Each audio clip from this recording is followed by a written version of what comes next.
오늘 이제 전체 제목을 좀 길게 잡아봤습니다.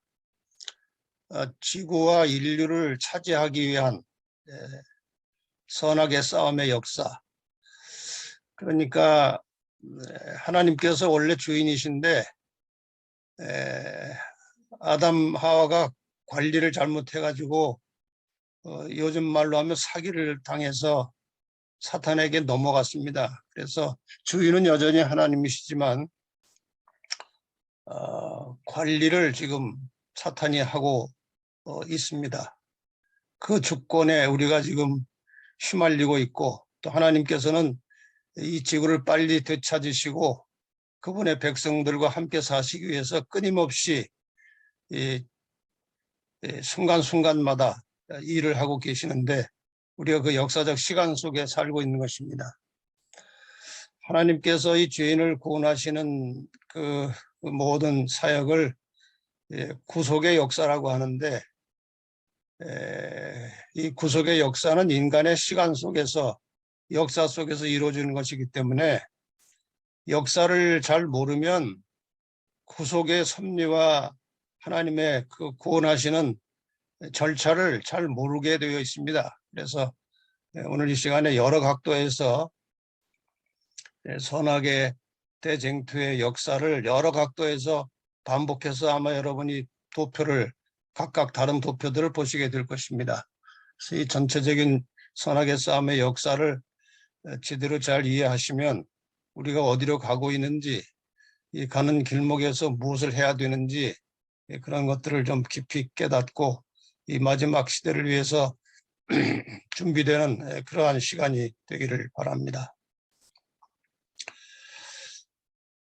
여러분 모두가 잘 아시는 대로 선악의 싸움은 이미 지구 창조 전에 하늘에서 1차 있었고, 그 다음에 이제 아담과 하와가 범죄한 이후부터 이제 새롭게 또 시작이 되었습니다.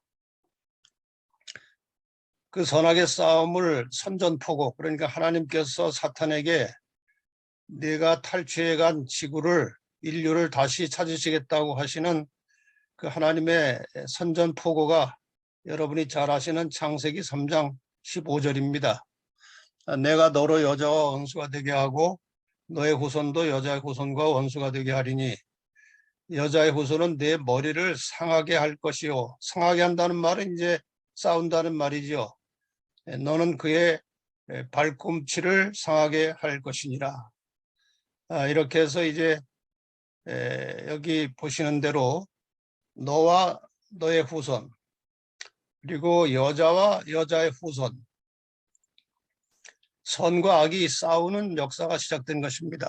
그래서 선은 쉽게 말하면 교회와 예수 그리스도, 그리고 악은 사탄과 이 세상의 악의 세력들, 이렇게 양자 사이의 싸움이 지금 치열하게 벌어지고 있습니다. 우리 눈에 보이지 않는 싸움이지만 이 싸움은 정말 무섭고 치열한 것입니다. 이 싸움의 틈바구니에서 우리는 한 단계 한 단계 선택하면서 살고 있는 것이죠. 이 선악의 싸움의 역사에 대한 강의 설교는 제가 많이 했기 때문에 아마도 여러분들에게 친숙한 도표들이 꽤 자주 나올 텐데, 어쨌든 반복 공부하면서 우리가 이 선악의 대쟁투의 총 역사를 한번 정리하겠습니다. 요한계시록 12장에 보면은 이 선악의 싸움이 4단계로 진행되는 것으로 정리가 되어 있습니다. 그래서 1단계 싸움은 하늘에서 있었는데 미가엘과 용의 싸움이었습니다. 용이 이제 그의 사자들과 함께 쫓겨났고, 그 다음에 창조가 있었습니다. 많은 사람들이 좀 혼돈하고 있는데 부조와 선지자를 잘 읽어보시면 분명히 미가엘과 용의 싸움이 먼저 있었고 그 다음에 창조가 있었습니다. 창조된 지 얼마 안 되어서 인간이 이제 하나님의 말씀을 거역하고 선악과를 따먹음으로 범죄하여 죽게 되었을 때에 하나님께서는 여자의 후손 예수 그리스도를 통해서 죽을 수밖에 없는 인간들을 구원하시겠다고 약속을 하셨고, 그때부터 이제 이 지구상에서 선악의 싸움이 치열하게 시작이 됩니다. 크게 나눠 볼 때 두 번째 싸움은 이 여자의 후손 예수 그리스도를 사탄이 공격하는 것입니다. 태어나지 못하도록 이스라엘 민족을 말살시키려 했고, 태어나자마자 예수님을 헤롯을 통해서 죽이려고 했고, 그 다음에 33년 반 동안 끊임없이 예수를 시험에 빠뜨려서 범죄하여 이 구속사가 흐트러지도록 그렇게 이제 해왔지만 마침내 예수님께서 무죄하신 중에 십자가에 돌아가심으로 승리하셨습니다. 그래서 두 번째 단계에서도 예수님께서 승리하심으로 사탄이 이제 패배하게 됩니다. 그 다음에 예수님께서 이제 하늘로 올라가신 다음에 이 땅에 교회가 남게 되었습니다. 사탄이 이제 교회를 가만둘 리가 없죠. 그래서 역사를 크게 살펴보면 로마 제국이 교회를 없애버리려고 공격을 치열하게 했고, 그 다음에 그것이 잘 안 됐을 때에 로마 교회가 이제 타락한 로마 교회가 하나님의 교회와 백성들을 멸망시키기 위해서 1000년 이상 그렇게 긴 기간 동안의 역사를 했습니다. 그런데 1798년에 교황이 몰락함으로써 이제 일단 이 세 번째 싸움도 교회가 승리함으로 끝났습니다. 그 다음에 이제 마지막 네 번째 싸움의 단계가 지금 준비되고 있고 앞으로 벌어질 일인데, 이 교회를 타락시킨 이후에 사탄이 세상을 완전히 이제 이 교회를 말살시켜 버리려고 했지만 끝까지 하나님의 말씀에 충실한 남은 자손들이 남게 되었고, 이 남은 자손들을 멸절하기 위해서 등장한 세력이 계시록 13장의 교황과 미국입니다. 이 양쪽에 굉장히 분명하게 뚜렷한 깃발이 있는데, 하나는 일일이라는 깃발이고 하나는 안식일이라는 깃발입니다. 저쪽은 인간의 전통에 기초한 것을 가지고 이제 남은 자손들을 공격할 것이고, 남은 자손은 끝까지 하나님의 계명에 충실한 이런 백성들이 되겠습니다. 이것이 이제 네 단계로 정리한 것인데, 이 역사를 보면 인간은 언제나 죄악으로 기울어집니다. 인간의 본성이 이제 악하기 때문에 인류의 역사 전체도 언제나 악으로 기울어져서 거의 바닥으로 떨어지면 하나님께서 다시 이제 일으켜 세우셔서 또 역사를 이루어 가시는 그런 것이 여러 차례 반복되는데, 이 반복된 이 인간의 죄악성과 관련된 역사를 또 다른 도표로 잠깐 보겠습니다. 인류의 초기 역사는 여러분이 이제 창세를 읽으면 아시는 대로 완전히 타락하게 됩니다. 이래서 더 이상 이제 하나님께서 방치할 수 없는 아주 위기가 왔습니다. 모든 사람이 다 이제 죄악에 더 이상 돌이킬 수 없는 죄악으로 빠져들어갔고, 한 집이 남았습니다. 노아. 그래서 하나님께서는 노아를 선택하셔서 홍수를 통해서 세상을 심판하심으로 하나님의 구속의 역사가 다시 새 출발합니다. 노아의 후손들이 이제 계속해서 초기에는 하나님의 뜻대로 잘 순종을 했지만 여러 세대가 지난 다음에 다시 바벨탑을 가지고 하나님께 저항해서 올라왔습니다. 하나님께서 바벨탑을 쌓지 못하도록 막으시고 이제 여자의 후손을 출생시킬 씨를 하나 선택하셨는데, 그 당시 가장 하나님의 말씀과 계명에 충실했던 아브라함을 이제 씨로 선택하셔서 불러내셨습니다. 그래서 이스라엘 민족을 통해서 하나님께서 하나님의 뜻을 온 세상에 전하고자 그렇게 계획을 하셨습니다. 그런데 여전히 인간은 죄인이라 이스라엘 역시 타락하고 배도해서 메시아를 거절하게 됩니다. 그래서 결국 십자가에 못 박아 죽이게 되었고, 그러나 이 십자가 사건을 통해서 목숨을 걸고 복음을 전하는 제자들이 이제 나타나게 됩니다.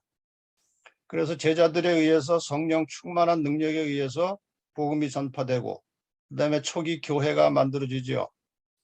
사탄이 가만히 있을 리가 없습니다. 로마 교회를 통해서 이 초기에 세워진 교회를 완전히 말살시키기 위해서 한 200년에 가까운 이제 핍박을 하게 됩니다. 그래서 이 로마 교회가 다시 이제 로마로부터 핍박을 받던 제자들이 다시 로마 교회로부터 이제 핍박을 받게 됩니다. 그래서 초기 교회는 처음에는 아까 보신 대로 로마 제국으로부터, 그 다음에 두 번째는 로마 교회로부터 이제 핍박을 받다가 마침내 개혁자들이 일어나서 성경을 들고 일어났습니다. 로마 교회가 성경을 다 말살시켜 버렸기 때문에 이제 개혁자들은 성경을 들고 일어나서 종교 개혁을 일으키게 되죠. 그래서 개신교회가 이제 성경 중심으로 하나님을 믿고자 하는 개신교회가 역사가 시작이 됩니다. 그러나 세월이 지나면서 교회 역시 세속화되고 하나님의 계명을 무시하고 안식일 대신에 일요일을 지키면서 성경과 점점 다 멀어졌습니다. 이러한 때에 이제 남은 자손이 태어나게 되죠. 1860년에 남은 자손이 태어납니다. 하나님의 계명을 중시하는 이 남은 자손이 출생해서 이 계명을 중심으로 해서 이 세상을 향해서 새 천사의 기별, 심판이 가까웠음을 전하게 됩니다. 반면에 세상은 완전히 영적으로 이제 바벨론화되어서 타락하게 되는데 이 남은 자손이 외치는 기별에 의해서 구원받을 자와 멸망받을 자들이 이제 확정이 되겠죠. 그래서 남은 교회로부터 가라지들이 떨어져 나가고 영적 바벨론에서 알곡들이 들어오고 해서 구원받을 사람이 확정되었을 때 그 사람들을 우리가 14만 4천이라고 하는 상징적인 용어를 쓰고 있습니다. 구원받을 자들이 확정되기 때문에 예수님께서 이제 재림하고 내려오십니다. 그래서 결국 이제 죄악은 끝나고 이제 하나님의 나라가 시작되는 것이 또 하나의 다른 측면에서 보는 인류의 역사입니다. 이 선악간의 싸움에 등장하는 세력들을 이제 우리가 예언서를 통해서 공부들 많이 하셨는데 아브라함부터 이제 한번 다시 그 이스라엘 역사를 보고 이스라엘 역사의 마지막 끄트머리에 여자의 후손 예수께서 태어나시고 그 다음에 여자의 후손이 하늘로 간 다음에 교회가 만들어지고 교회의 마지막 끄트머리에 남은 자손, 여자의 후손과 남은 자손은 통하고 있는 것입니다. 계시록에 여자의 남은 자손이라고 되어 있는데 원문에는 여자의 후손의 남은 자손이에요. 그러니까 여자의 남은 자손 하면 교회의 남은 자손인데 그 말은 원뜻이 아닙니다.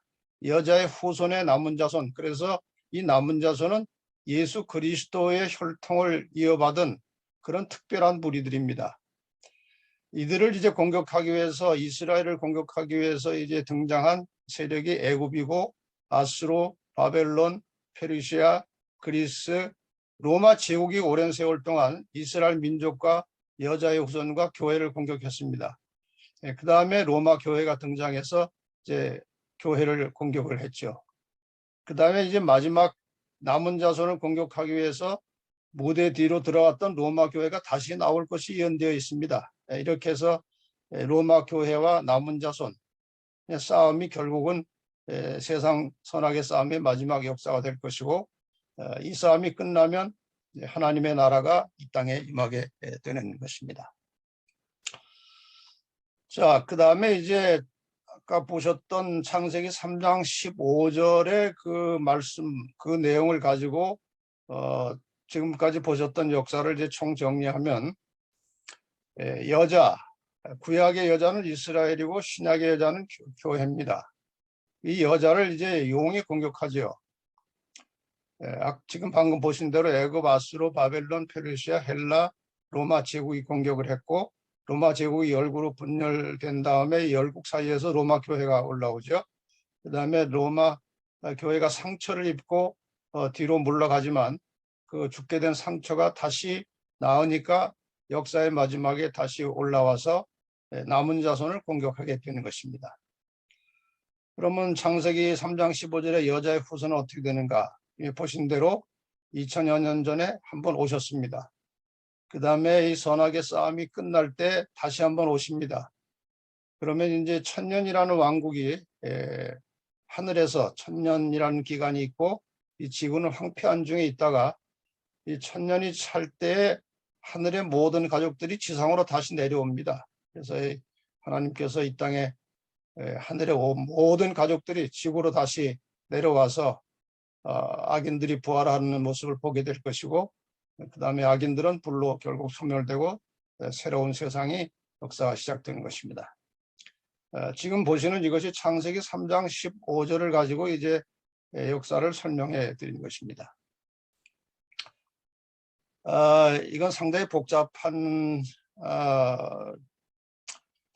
도표인데 빨리빨리 제가 좀 넘어가겠습니다.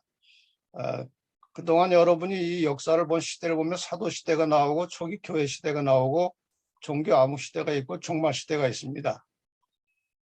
그런데 이 각 시대별로의 시기와 핍박 기간, 핍박의 주체, 그 다음에 이제 참고할 만한 내용들, 핍박의 대상이 누구고 박해를 어떻게 했는지, 누가 이겼는지 이것을 한눈에 볼 수 있는 도표인데, 사도시대에는 34년부터 약 100년 정도, 스데반 순교 이후로부터 요한이 죽을 때까지 거의 한 70년간의 박해가 있었고, 박해를 주최하는 사람들은 주로 유대인과 로마인들이었습니다.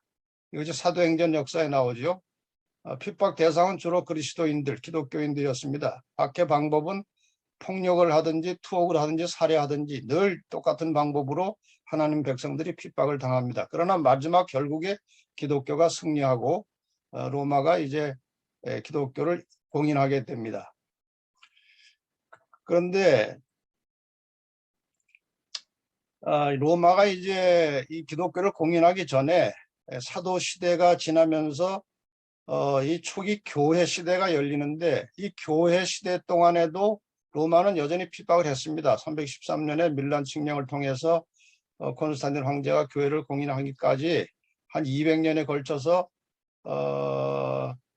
로마 제국이 이제 하나님의 백성들을 공격하는데, 이러한 핍박 상황에 대해서는 우리가 다니엘 7장과 짐승 4마리, 다니엘 7장을 통해서 나오는 짐승 4마리를 통해서 우리가 살펴볼 수 있고, 역시 핍박의 대상은 기독교인이고 폭력, 투옥, 살해, 주로 이런 방법으로 이제 핍박을 당했습니다.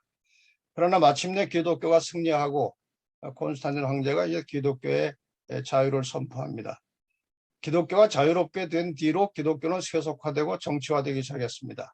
그러니까 기독교를 망가뜨린 장본인은 콘스탄틴입니다. 그것은 기독교를 세속화시키고 이교와 결합시키기 위해서 콘스탄틴이 위장해서 기독교인으로 개종을 해서 기독교를 완전히 세속화시키는 데 성공을 했습니다.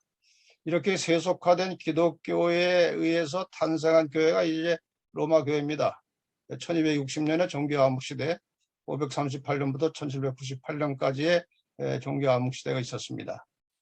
이것이 우리 한때두때 반때 42달 1260년이죠.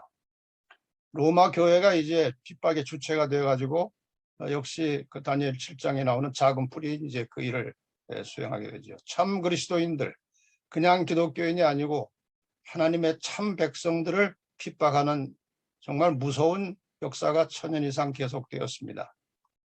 마침내 종교 개혁을 통해서 개신교가 다시 태어나게 되었고, 로마 교황은 1798년에 이제 폐위되면서 일단락되었습니다. 그 다음에 또 다시 개신교는 이제 세월이 지나면서 세속화되고 역시 정치화되어서 이 개신교의 이제 세속화 정치화의 끄트머리에 가서 1800년대 이후를 우리가 종말 시대라고 합니다. 우리가 종말하면 그건 1800년대 이후를 말합니다. 이것이 이제 언제까지 갈지 모르겠지만 종말 시대는 이제 교황권 중심 세계가 전개되고, 그것은 내용은 계시록 13장에 나오는 짐승을 통해서 상세하게 우리가 배웠습니다. 여기에 핍박 대상은 이제 종말의 핍박 대상은 결국 남은 자손입니다. 매매를 금지하게 할 것이고, 또 누구든지 짐승에게 경배하지 아니한 자는 죽이기까지 하는 이러한 핍박이 다시 한번 남아 있습니다. 이것을 이제 통과하고 나서 산채로 구원받은 사람들이 있을 것입니다. 죽음을 맛보지 않고. 결국 이 싸움도 누가 이기겠습니까? 남은 자손이 이기게 될 것이고, 이긴 자손들, 이기고 살아남은 자손들을 데리러 주님께서 오시는 것입니다. 이 모든 선악의 싸움의 역사를 통해서 어떻게 해서 이 연약한 교회가 이기게 되었는가? 그 요인은 진리를 따른 것이고, 예수 그리스도에 대한 믿음을 가진 것이고 십자가를 통한 구원을 확신하고 재림과 부활의 소망을 가지고 영생할 수 있다는 그러한 믿음을 가지고 승리를 한 것입니다. 오늘도 마찬가지입니다. 이 마지막 시대에 우리가 승리하는 길은 끝까지 진리를 찾아가야 되는 것이고 예수 그리스도의 십자가 은혜와 구원을 개인적으로 경험하는 것이고 재림에 대한 확실한 소망, 부활에 대한 믿음을 가지고 영생을 우리가 찾아 나갈 때 바로 이러한 믿음을 가지고 우리가 마지막 때까지 승리하게 될 것입니다.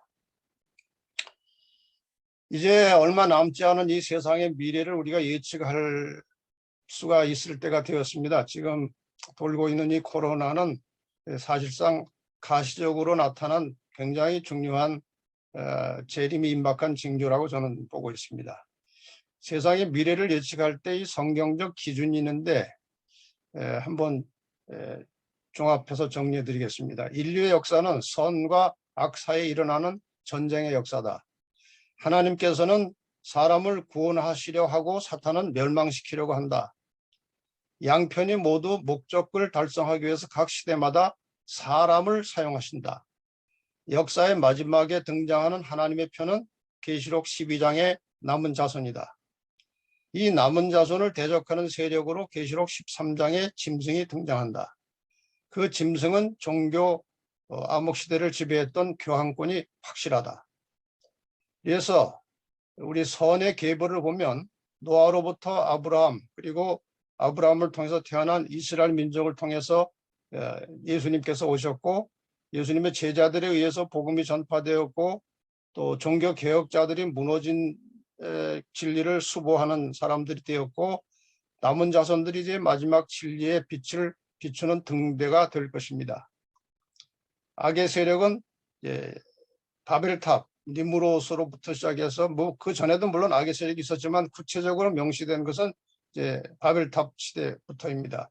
니므롯, 애굽, 아수르, 바벨론, 페르시아, 그리스, 로마 교황권이 이제 오랜 세월 동안 하나님의 백성들을 대적을 했고 마지막에 교황권이 다시 살아나서 남은 자손들을 멸망시키려고 할 것입니다. 그러나 하나님께서 마침내 승리할 것이죠. 그래서 향후 세계는 교황권 중심의 세상이 될 것이고 모두 그를 경배하도록 강요당할 것입니다. 그러나 끝까지 하나님의 계명에 충실한 남은 자손들이 있을 것입니다. 세상은 그들을 제거하려고 할 것이지만 마침내 하나님께서 승리할 것입니다. 자, 지금까지 여러 각도에서 이 세상에 그동안 선악간의 싸움의 역사가 어떻게 흘러왔는지를 보셨는데 이제 조금 다른 각도에서 또 한 번 이제 이후에 있을 일들에 대해서 잠깐 좀 설명을 드리겠습니다. 구약 시대가 끝나고 예수님께서 오셨고 교회 시대가 있었고 종교 암흑 시대가 있었습니다. 그 다음에 이제 1798년 이후로 지금까지는 구체적인 뭐 부분적으로 산발적으로 하나님의 교회가 핍박은 받아왔지만 일단은 공백기입니다. 그리고 1929년 라테란 조약을 통해서 이 공백기를 끝내고 교황권이 다시 살아났습니다. 살아난 교황권이 하려고 하는 최종 목표는 전 세계를 하나로 통합하는 것입니다. 이렇게 해서 그 마지막 사인이 전 세계를 하나로 통합하는 마지막 사인이 우리가 자주 말하는 선데이 로, 일요일 법령이 될 것입니다.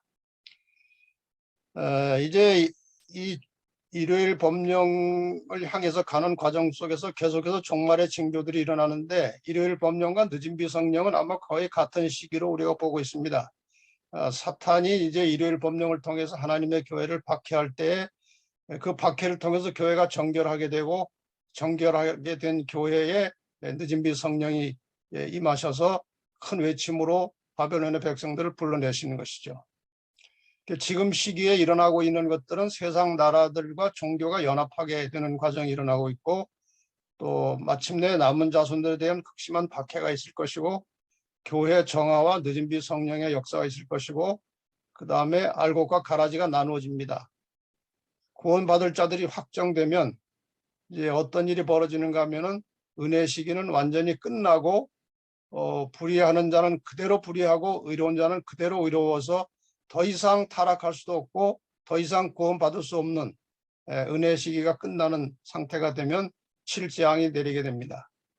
이 7재앙의 마지막 장면이 아마겟돈 전쟁, 영적이면서도 실제적인 아마겟돈 전쟁이 일어날 것이고 그 아마겟돈 전쟁 마지막 순간에 예수께서 재림하시는 것이 이제 구속의 역사의 마지막 장면이 될 것입니다. 그 다음에 천년기가 이제 아시는 대로 있을 것이고 천년기 후에 지구는 회복되고 이제 영원한 하나님의 나라가 이어지게 될 것입니다. 이 마지막 재림으로부터 회복되는 마지막 때까지의 사건들을 여러분이 이미 각 시대 대쟁들을 통해서 다 공부를 하셨는데 요약해서 정리하면 이런 것입니다. 예수님께서 재림하실 때에 죽은 의인이 부활할 것이고 의인들은 살아있던 의인들이 부활한 의인들과 함께 승천하여서 공중에서 주님을 만나고 땅에 있던 악인들은 멸망하고 사탄은 결박되어서 지구상에 홀로 남게 됩니다. 그 다음에 천년기가 있죠. 천년기 동안에 지구는 황폐한 상태로 있을 것이고 사탄은 지구에 갇혀 있고 악인들은 죽은 상태로 있을 것이고 성도들이 세상을 심판하는 그런 사건이 있을 것이라고 계시록 20장에 이제 나와 있습니다. 그 다음에 이제 천년기가 지나면 아까 말씀드린 대로 하늘의 모든 가족들이 이제 지구로 이사를 오게 되죠. 그래서 하늘 가족들이 지구로 다 예루살렘 성까지 다 지구로 내려옵니다. 이 예루살렘 성은 예수님께서 제자들에게 말씀하실 때 내가 너희를 위하여 처소를 예비하러 가노니 할 때 그 처소가 아마도 이 새 예루살렘이라고 생각이 됩니다. 그 다음에 이제 죽은 악인들이 이제 부활을 하게 될 것이고 죽은 악인들이 부활해서 구원받은 성도들과 예루살렘 성을 다 이제 보게 됩니다. 그렇게 되면은 이제 이 순간은 온 세상 모든 사람이 다 살아있는 순간이에요. 지구 아담과 하와 이래로 지구상에 거주했던 모든 사람이 다 살아있는 그 상태입니다. 악인들 부활했죠. 의인들 구원받은 상태로 있죠. 이 상태에서 예수님의 대관식이 있습니다. 그 예수님의 대관식이 끝나는 동시에 사탄의 세력들이 예루살렘을 공격하려고 하면은 그때 이제 하늘에서 불이 내려와서 악인들이 소멸되고 하나님께서 새하늘과 새 땅을 창조하심으로 새로운 지구의 인류의 역사가 시작된 것입니다. 이 모든 역사를 이제 하나로 정리하면 지구의 공회전 역사로 저는 그렇게 이제 표현을 합니다만은 창조 후에 인간이 타락을 했습니다. 그 다음에 홍수 심판이 있었고 바벨탑 반역 아브라함 불러내시고 이스라엘 민족이 형성돼서 예수님께서 오셨습니다. 그 다음에 초기 교회가 만들어졌고 교회가 세속화되어서 종교 암흑시대가 있었고 종교 개혁을 통해서 개신교회가 발생했고 개신교가 타락했을 때 남은 교회가 탄생합니다. 그 다음에 남은 교회를 박멸하기 위해서 종교 암흑시대를 지배했던 교황권이 다시 이제 등장해서 마지막 싸움을 싸우게 되고 그리고 예수님께서 재림하십니다. 그리고 천년기가 지나고 나서 이제 지구는 재창조돼서 원상태로 돌아갑니다. 이 모든 공회전의 지구의 역사, 헛바퀴를 한 바퀴 도는 지구의 역사의 과정은 한마디로 하면 회복입니다.